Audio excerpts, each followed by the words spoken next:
और अकल की दुकान चल पड़ी। एक था रौनक, जैसा नाम वैसा रूप, अकल में भी उसका मुकाबला कोई नहीं कर सकता था। एक दिन उसके घर के बाहर बड़े बड़े अक्षरों में लिखा, यहाँ अकल बिकती है। उसका घर बीच बाजार में था। हर आने जाने वाला वहाँ से जरूर गुजरता था। हर कोई बोर्ड देखता, हंसता और आगे बढ़ जाता। रौनक को विश्वास था कि उसकी दुकान एक दिन ज़रूर चलेगी। एक दिन एक अमीर महाजन का बेटा वहाँ से गुजरा। दुकान देखकर उससे रहा नहीं गया। उसने अंदर जाकर रौनक से पूछा, यहाँ कैसी अकल मिलती है और उसकी कीमत क्या है। उसने कहा, यह इस बात पर निर्भर करता है कि तुम इस पर कितना पैसा खर्च कर सकते हो।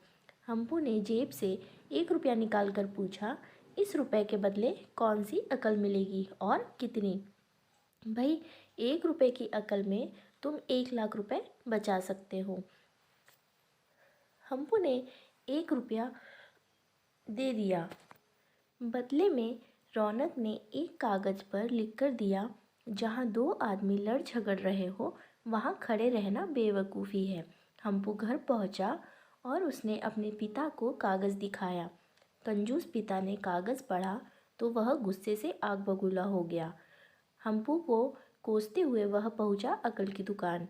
कागज़ की पर्ची रौनक के सामने फेंकते हुए चिल्लाया, वह रुपया लौटा दो जो मेरे बेटे ने तुम्हें दिया था। रौनक ने कहा, ठीक है, लौटा देता हूँ, लेकिन शर्त यह है कि तुम्हारा बेटा मेरी सलाह पर कभी अमल नहीं करेगा। कंजूस महाजन के वादा करने पर रौनक ने रुपया वापस कर दिया। उस नगर के राजा की 2 रानियाँ थीं। एक दिन राजा अपनी रानियों के साथ जौहरी बाजार से गुजरा। दोनों रानियों को हीरो का एक हार पसंद आ गया। दोनों ने सोचा, महल पहुंचकर अपनी दासी को भेजकर हार मंगवा लेंगी। संयोग से दोनों दासियां एक ही समय पर हार लेने पहुंची। बड़ी रानी की दासी बोली, मैं बड़ी रानी की सेवा करती हूँ, इसलिए हार मैं लेकर जाऊंगी। दूसरी बोली, पर राजा तो छोटी रानी को ज़्यादा प्यार करते हैं, इसीलिए हार पर मेरा हक है। हम्पू उसी दुकान के पास खड़ा था। उसने दासियों को लड़ते हुए देखा।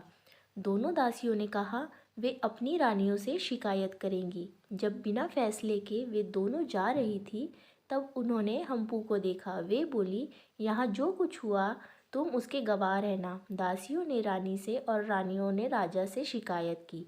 राजा ने दासियों की खबर ली। दासियों ने कहा, हम्पू से पूछ लो, वह वहीं पर मौजूद था। राजा ने कहा, बुलाओ हम्पू को गवाही के लिए, कल ही झगड़े का निपटारा होगा। इधर हम्पू हैरान, पिता परेशान। आखिर दोनों पहुंचे अकल की दुकान। माफ़ी मांगी, मदद मांगी। रौनक ने कहा, मदद तो मैं कर दूँ, पर अब जो मैं अकल दूंगा उसकी कीमत है 5,000 रुपये। मरता क्या न करता। कंजूस पिता ने कुड़ते हुए दिए 5,000। रौनक ने अकल दी कि गवाही के समय हम्पू पागलपन का नाटक करे और दासियों के विरुद्ध कुछ न कहे। अगले दिन हम्पू पहुंचा दरबार में, करने लगा पागलों जैसी हरकतें। राजा ने उसे वापस भेज दिया और कहा, पागल की गवाही पर भरोसा नहीं कर सकते। गवाही के अभाव में राजा ने आदेश दिया, दोनों रानी अपनी दासियों को सजा दे, क्योंकि यह पता लगाना बहुत ही मुश्किल है कि झगड़ा किसने शुरू किया। बड़ी रानी तो बड़ी खुश हुई, छोटी को बहुत गुस्सा आया। हम्पू को पता चला कि छोटी रानी उससे नाराज़ है, तो वह फिर अपनी सुरक्षा के लिए परेशान हो गया। फिर पहुंचा अकल की दुकान। रौनक ने कहा, इस बार अकल की कीमत 10,000 रुपये। पैसे लेकर रौनक बोला, एक ही रास्ता है, तुम वह हार खरीद कर छोटी रानी को उपहार में दे दो।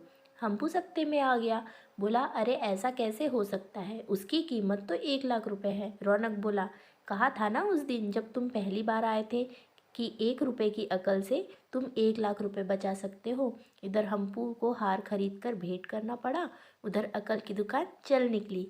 कंजूस महाजन सिर पीट कर रह गया।